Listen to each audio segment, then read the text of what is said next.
Salve, salve meu povo! Aqui quem fala é Augusto Gomes e está começando mais um episódio do nosso podcast Pedra de Esquina, o podcast mais firmeza da internet.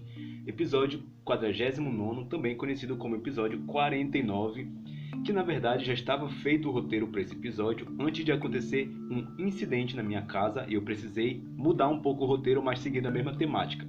O tema de hoje é: para que servem os vizinhos? Antes desse incidente na minha casa, o episódio seria falando mal dos vizinhos. Só que aconteceu uma situação que eu vou trazer mais detalhadamente aqui no episódio, que é um incêndio, simplesmente um incêndio que aconteceu na minha casa há 2 dias atrás. Então eu vou trazer mais detalhes sobre esse episódio, como que isso vai interferir da forma como a gente lida com os vizinhos. Então vamos começar do começo, falando assim, por termos gerais, o que são os vizinhos. Eu tentei pesquisar um conceito no dicionário online, mas não tem nada diferente daquilo que todo mundo já sabe. Vizinho é aquele que está perto, aquele que mora ao lado. Então, dentro dessa lógica de vizinhança, de convivência, de moradia, literalmente, o vizinho é aquele que mora perto de nós. E isso vai ter algumas mudanças dependendo de como a pessoa mora, da localidade, da geografia, da cultura, porque a gente tem uma visão ocidental, uma visão, por exemplo, eu falo a partir de morando numa capital, em Belém do Pará, no norte do Brasil, mas dependendo de outro estado, de outro país, essa relação entre vizinhos vai mudar. Porque, por exemplo, na capital, eu moro na favela, então a gente tem uma relação diferente porque os terrenos são menores. As pessoas moram muito próximas e normalmente os terrenos são pequenos, as casas são menores e então a gente acaba tendo uma convivência mais íntima, mesmo sem querer. Mas, por exemplo, no interior, em um lugar mais afastado do centro da capital, assim, a gente pode entender que essa relação já não é tão próxima, porque os terrenos podem ser maiores. Por exemplo, um lugar que tenha muita chácara, muito sítio, então os vizinhos eles moram mais distante. E isso falando do Brasil também, né? Porque tem lugares, assim, outros países que a relação entre vizinhos, como eu já ouvi relatos de pessoas que moraram em outros países, que falam que é uma relação mais fria, mais distante. As pessoas não têm essa convivência íntima. E, por exemplo, quem mora em apartamento já é uma outra convivência de quem mora numa casa, por exemplo. Porque normalmente o apartamento ele pode ser muito rotativo, as pessoas podem ser proprietárias fixas daquele imóvel, mas também pode ser temporário, e aí a vizinhança vai mudando e não tem muita relação, ou então tem mais conflitos porque é muito perto, né? Porque além de ser de um lado, de outro, de frente ou de trás, pode ser também vizinhos de cima e de baixo, que aí vai mudar também essa dinâmica. Mas eu vou falar a partir da minha realidade, que é morando em uma casa na periferia de uma capital, que é Belém do Pará, onde eu moro. Então, a minha relação ela vai ser mais ou menos um histórico da minha rua, que não vai mudar muita coisa porque eu sempre morei no mesmo lugar. Assim, por alguns períodos de que minha casa estava construída, a gente precisou mudar de lugar, morar um tempo em outra casa, mas era perto também. Então meio que a vizinhança sempre foi a mesma. Algumas coisas mudaram, né? Algumas pessoas foram embora, outras vieram, casas se expandiram ou deixaram de existir, e isso vai mudando também a dinâmica com a vizinhança. Mas desde que eu me entendo por gente, desde criança, o vizinho da esquerda, a família do vizinho da direita, elas são as mesmas famílias, as mesmas casas. O que muda mais é a galera de trás da minha casa e a galera que mora na frente, do outro lado da rua, assim, mais ou menos. E a convivência era sempre boa, como eu falei, moro na favela, né? Então a gente tem aquela questão de ser criado junto, os moleques crescem, vivem brincando junto. Antigamente era diferente de hoje, né? Que a gente não tinha redes sociais, não tinha smartphone para cada pessoa da casa, então era uma convivência realmente mais, digamos assim, do mundo real. Até o que a gente consumia de desenho, essas coisas, tudo aquilo de certa forma vinha ser assunto para a vida real ou servir de inspiração para a convivência. E hoje em dia tem uma diferença, né? Porque as crianças, os adolescentes, eles já não têm uma convivência muito de rua. Pelo menos é o que eu percebo na minha rua. E aí acaba que isso vai também mudando. E a vizinhança, a gente foi crescendo junto e a gente vai vendo a diferença, né? Uns vão estudando, outros vão parando de estudar, uns começam a trabalhar, uns começam a formar família. E isso vai fazer com que, naturalmente, a gente já vá se afastando. Aquela molecada que cresceu junto, hoje em dia alguns foram embora, outros algumas pessoas morreram, outras pessoas já casaram, estão vivendo outro nível de vida assim. E a gente também vai mudando, né? Vai conhecendo outras pessoas de outros lugares, de trabalho, de escola, de faculdade. E aí a relação também vai se afastando. Mas eu acho que, apesar de não ser tão... conviver tanto assim com a galera da minha rua, tirando os vizinhos da esquerda e direita imediatamente, eu acho que eu tenho uma relação boa assim com a vizinhança. Não tenho nenhum tipo de desafeto, de desavença, porque também acontece muito, né, nas vizinhanças das pessoas terem essa briga, essa rixa entre vizinhos, que inclusive é muito interessante às vezes, dependendo do nível de treta que dá, porque às vezes o nível ele vai além. Então os vizinhos, quando envolve arma ou violência mesmo assim, já é mais complicado. Mas normalmente tem uma treta de vizinho, uma mãe batendo num filho, alguma coisa nesse sentido, que dá uma agitada na rua, né? E aí eu tenho alguns personagens que eu queria destacar nesse episódio. Um deles, que a gente fala de vizinhança, né? Eu vou agora trazer já o episódio recente, que foi há 2 dias atrás, que teve um incêndio na minha casa. Eu vou falar como foi o incêndio e como que os vizinhos são importantes nesse sentido. O primeiro, explicando assim um contexto, eu não sei como é nas outras cidades, mas aqui em Belém, recentemente a galera tem usado muito uns repelentes para inseto, para mosquito, que os pernilongos a gente chama aqui no Pará de carapanã. Eu não sei explicar de onde vem essa palavra, mas são pernilongos. E aí tem os repelentes que eles são em formato de incenso, e aí a gente acende, deixa ele em algum lugar parado, e aquela fumaça do repelente, né, do incenso, vai matar os mosquitos. E aí normalmente a gente deixa isso num cômodo, a casa tem que estar fechada normalmente para poder fazer efeito. E aí foi o que a minha mãe fez. A gente estava na nossa casa, que era o 2º andar, da casa de baixo a casa da minha avó, e na casa de cima a gente estava lá, né? Eu estava trabalhando nesse horário, foi por volta de 6 horas da tarde, e aí ela colocou os incensos no quarto e foi tomar banho. Só que o ventilador ficou ligado, e como o incenso ele é leve, ele acabou virando assim a direção do incenso e acabou encostando em alguns tecidos. E aí começou a pegar fogo. E ela estava no banho, quando ela saiu do banho, que ela já viu do banheiro mesmo, da porta do banheiro, ela já viu pela janela do quarto o fogo, assim, a claridade do incêndio que já estava há algum tempo lá, né? E aí ela correu, tentou apagar sozinha, não conseguiu, e chamou um vizinho da direita da nossa casa, que ele estava carregando um aterro pro quintal dele, e aí ele já veio correndo, e aí com isso a movimentação, e acho que também a fumaça que deve ter começado a sair nesse momento, já veio outras galeras, assim, outros vizinhos, alguns parentes que estavam lá por perto, e aí sei que foi, segundo ela estava me contando, foi um desespero para apagar, porque como ela demorou, ela não estava no quarto, e quando ela chegou o fogo já estava assim avançado, né, porque pegou no colchão. E aí foi até que eles conseguiram controlar o fogo com água, com tecidos, fazendo algumas coisas lá, não sei exatamente, que eu não estava lá na hora. Mas, graças aos vizinhos e graças a Deus, a gente conseguiu controlar o incêndio sem grandes prejuízos. Só queimou o colchão de casal, que estava em cima da cama box, queimou a lateral da cama box, mas a cama não ficou totalmente inútil, né?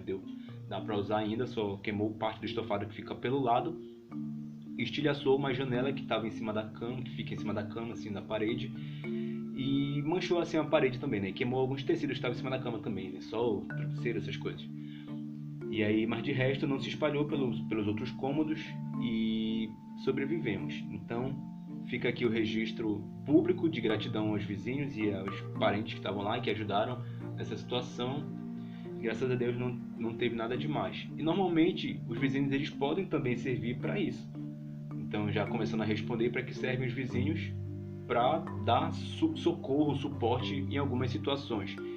Então, por exemplo, o básico que a gente sabe que ouve, que assiste a muitas séries, filmes, que é quando falta algum tipo de ingrediente na nossa casa e é um horário, ou é algo que não pode no supermercado comprar naquele momento, ou o horário em si já está muito avançado. Normalmente tu vai pedir emprestado um pouco de açúcar, um pouco de farinha, alguma coisa nesse sentido. Isso é sempre de praxe, né? Por exemplo, com nossos vizinhos da direita, toda a família a gente tem uma relação muito boa com eles, então é como se eles fossem também parentes nossos. A gente desde sempre teve uma boa relação, só que acho que o tempo foi passando e isso foi estreitando mais esses laços. Então, normalmente a gente acho que não passa um dia sem falar com com eles e de falar com a gente sem se visitar, até porque os quintais são interligados e eles vão visitar a gente, conversar com a minha mãe, com a minha avó. Enfim, é uma relação muito boa, graças a Deus, assim, a gente convive bem. Então, tem essa importância, né, de tanto ter um contato social, de tu conviver, ter uma amizade, e também de ter esse tipo de socorro, de deixar a chave da casa quando vai sair, de, sei lá, receber correspondência, receber algum tipo de entrega, dar informação, se não tiver ninguém, quando alguém for procurar, coisas nesse sentido. Então, os vizinhos, eles não só existem lá, eles também convivem com a gente. E o vizinho da esquerda também a gente tem, hoje em dia tem uma relação melhor, porque a família do vizinho ela se mudou para outro país e meio que ele não se acostumou. Então ele vai, passa uma temporada, volta, fica uma temporada aqui no Brasil. E aí, como ele ficou praticamente sozinho da família dele, então a gente acabou aumentando assim a nossa proximidade da minha família com ele, né? E hoje também a gente tem uma relação muito boa com esse vizinho da esquerda. E acaba que com o restante da vizinhança também a gente convive, não tão próximo como com esses, porque estão mais perto literalmente, né? Mas também a gente tem uma convivência boa, porque a minha rua também ela veio passando por uma transformação. Quando eu era criança era mais uma rua residencial, e conforme foi passando o tempo, foi se tornando uma rua mais comercial também, é uma rua mista. Então muita gente é microempreendedor, tem alguma loja de alguma coisa, alguma venda, algum tipo de serviço, enfim. É uma rua que tem de tudo, padaria, açougue, loja de roupa, tem de tudo, assim, na rua da minha casa. Quase que uma rua de feira, assim, com toda a extensão dela, mas isso foi uma mudança ao longo do tempo. Então acaba que também a circulação econômica da galera lá da comunidade, ela circula também em grande parte entre a vizinhança, porque a gente consome os produtos que os vizinhos oferecem, né? Da venda deles, da loja deles, enfim, e a galera vai consumindo entre si também essa questão da rotatividade econômica. Então isso também ajuda, porque os vizinhos não são apenas vizinhos, eles também são clientes, eles também são fornecedores, enfim, é uma diferença também. E essa relação ela é muito importante, porque é uma comunidade que sobrevive, né? Eu estou falando de uma capital onde tudo gira de forma maior, as pessoas também vão para o centro, tem outras possibilidades, mas tem lugar, por exemplo, interior, assim, que às vezes é muito isolado. Então, é uma comunidade realmente que sobrevive entre si, que tem alguns tipos de atividade econômica que só funciona daquele jeito. Por exemplo, um lugar que é muito turístico, que é isolado, ou um lugar que é... Enfim, não tenho muitos exemplos agora, mas eu acho que dá para entender. Então, a vizinhança também ela tem essa importância de sociabilidade. A gente não convive só existindo cada um no seu canto, cada um na sua casa, mas também tem essa questão da relação, de conviver e também interagir, seja de forma comercial, seja de forma de amizade, de outras formas também. E tem uma situação na Bíblia que eu acho interessante trazer, que é uma história que está lá no livro dos Reis. 2 Reis, capítulo 4, do verso 1 até o 7, que conta essa história, é uma história pequena, mas é interessante, cabe aqui nesse tema, eu vou ler aqui o texto. Certo dia, a esposa de um dos discípulos dos profetas suplicou a Eliseu, que era um profeta, dizendo: Teu servo, meu marido, ele era discípulo no caso, morreu, e bem sabes o quanto teu servo amava com zelo a Deus. Agora um credor, ou tipo seu barriga, né, uma pessoa assim que cobra, acaba de chegar à nossa casa para levar meus filhos como escravos pelo pagamento da dívida. A gente está falando de uma outra era, né, então de uma outra situação, e onde as pessoas elas pagavam as dívidas com filhos, porque existia também esse ciclo de serviço, de escravo, então os filhos dela poderiam ser o pagamento dessa dívida, e é o que estava sendo cobrado, e ela não queria que isso acontecesse. Verso 2. Eliseu lhe indagou: que posso fazer por ti? Dize-me o que tu tens em casa. Ao que ela prontamente respondeu: tua serva nada tem em casa a não ser uma vasilha com azeite. Então ele ordenou: vai e pede emprestados a todos os teus vizinhos ânforas vazias, ou vasilhas, ou vasos, alguma coisa nesse sentido. Vou repetir a frase: vai e pede emprestados a todos os teus vizinhos ânforas vazias, tantas quantas puder recolher. Depois entra na tua casa, fecha a porta atrás de ti e de teus filhos e derrama do azeite puro que brotar em todos esses vasos, pondo-os de lado à medida que forem ficando cheios. Depois entra... tô repetindo. Assim ela se foi, trancou-se em casa com seus filhos e começou a encher as vasilhas que lhe traziam. Quando todas foram cheias, a mulher pediu a um dos filhos: traze-me mais vasilha. Ao que ele replicou: não tem mais nenhuma vazia. Então aquele azeite parou de correr.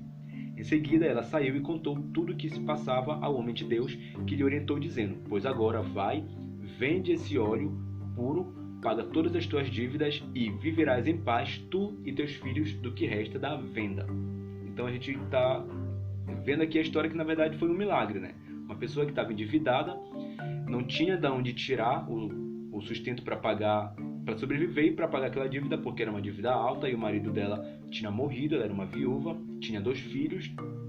E a gente sabe que naquela época a situação para a mulher naquela cultura era diferente. Então a mulher, ela realmente, ela vivia assim em situações diferentes da que as mulheres podem viver hoje. Como uma mulher, por exemplo, sem um marido, ela consegue ser chefe de família e tocar a vida, mas naquele tempo era diferente, tinha outras dificuldades.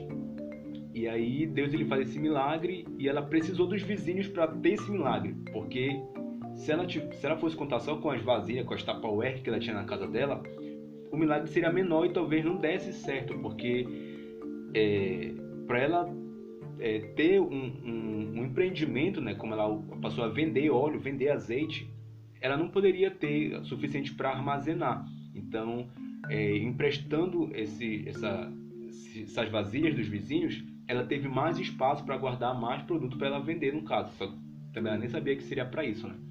Mas se os vizinhos não ajudassem ela estaria um pouco mais ferrada. Então a gente vê a importância de se dar bem com os vizinhos, né? Porque tanto que eles emprestam para ela. Não sei se todos, não sei se tanto quanto eles poderiam emprestar, mas emprestam. E aí a ordem final também fala assim: pois agora vai, vende esse óleo e paga tuas dívidas e viverás tu e teus filhos em paz do resto da venda. Então a gente vê que além deles terem emprestado as vasilhas, provavelmente eles também, essa vizinhança dela, né, seriam as pessoas que comprariam o óleo dela depois disso, porque o azeite era muito importante naquela época, e como ela tinha em abundância, né, porque teve esse milagre da multiplicação do azeite que ela tinha, então ela ia precisar vender, como todo mundo precisava, principalmente eu acho que para fazer comida, não sei para que mais eles usavam esses azeites. E aí ela teria que ter os clientes, e seriam esses vizinhos. Então a gente percebe aqui a importância também de ter essa relação, tanto para pedir ajuda e ser ajudada, como no caso de prestar as vasilhas, Tupperware dos vizinhos, quanto também de ter clientes para ela vender o que ela precisava para ter esse sustento para ela, para os filhos dela e para pagar a dívida dela, né? Então isso serve também para a gente, que normalmente a gente vai precisar ter tanto para benefício só nosso, como por exemplo quando a gente está em apuro, em perrengue, precisa da ajuda de alguém, como foi o caso da minha mãe, que estava com a casa pegando fogo e precisou da ajuda de outras pessoas que foram ajudar, quanto também em situação de pessoas que são, por exemplo, comerciantes e precisam ter essa boa relação porque os vizinhos também serão clientes. Então são algumas indagações aqui, um assunto um pouco mais leve, apesar de eu estar contando um evento trágico que aconteceu na minha casa, mas no final das contas deu tudo certo, graças a Deus. Foi apenas alguns danos materiais, que também não foram tantos assim. E a gente fica com essa lição, né? Seguir a paz com todos, como a própria Bíblia nos ensina, porque normalmente a gente vai precisar de alguém uma hora ou outra. Não que a gente também viva só em função de interesse, mas que a gente também não perca essas oportunidades, né? De ter pessoas que sejam com a gente, parceiros, que tenham, além de ter essa boa convivência, mas que a gente também possa ter com quem contar quando precisar e também ser alguém com quem alguém possa contar, porque também não é só uma via de mão única, né? A gente também tem que ser um vizinho que preste, não apenas um vizinho que precisa. Esse foi o episódio de hoje e a gente se ouve nos próximos episódios.